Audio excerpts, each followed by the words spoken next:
দিদি দিদি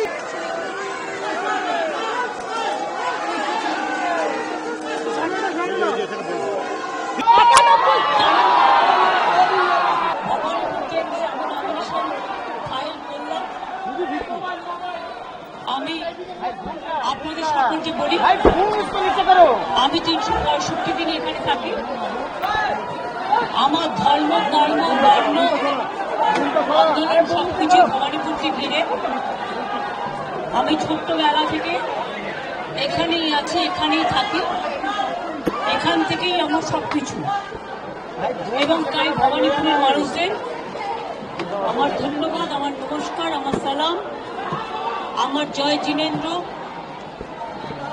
ভালছু বলে, সত শ্রী আকালজি বলে সবাইকে নমস্কার নমস্তে জানিয়ে আপনাদেরও সকলকে অসংখ্য ধন্যবাদ জানিয়ে আমি আমার নমিনেশন যেমন ফাইল করলাম, আমি চাই আমার ভবানীপুর কেন্দ্রের সাথে সাথে 294টা কেন্দ্রে আমাদের তৃণমূল কংগ্রেস এবং জোড়া ফুল তাদের প্রত্যেকটা প্রার্থীকে ভোট দেওয়ার জন্য আমি বাংলার মানুষকে অভিনন্দন জানাবো। কারণ সরকার আমরাই গর্ব।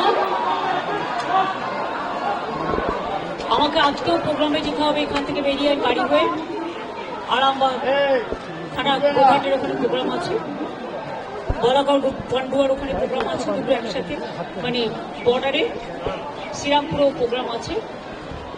আমি করে ফিরবো, কালকে আবার প্রোগ্রাম আছে, রেগুলার আছে, এখন চলছে, চলবে, কোনো অসুবিধা নেই। আপনারা সকলে ভালো থাকুন, গরমে শরীরে যত্ন নেবেন এবং ঝড় জল বর্ষা সবকিছুই থাকবে, সকলে তার মধ্যে ভালো থাকবেন, সুস্থ থাকবেন, সুন্দর থাকবেন।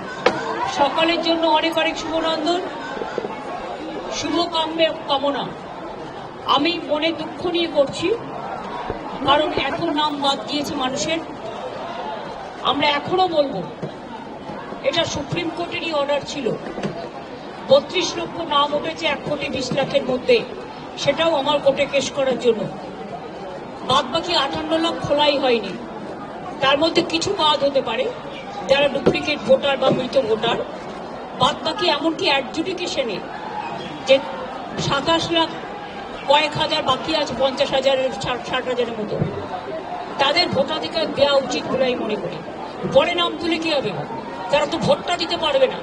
সুতরাং এটা তো সুপ্রিম কোর্টেরই অর্ডার ছিল, যারা অ্যাডজুডিকেশন আছে তারা জেনুইন ভোটার এবং তাদের ভোটটা তোলা উচিত।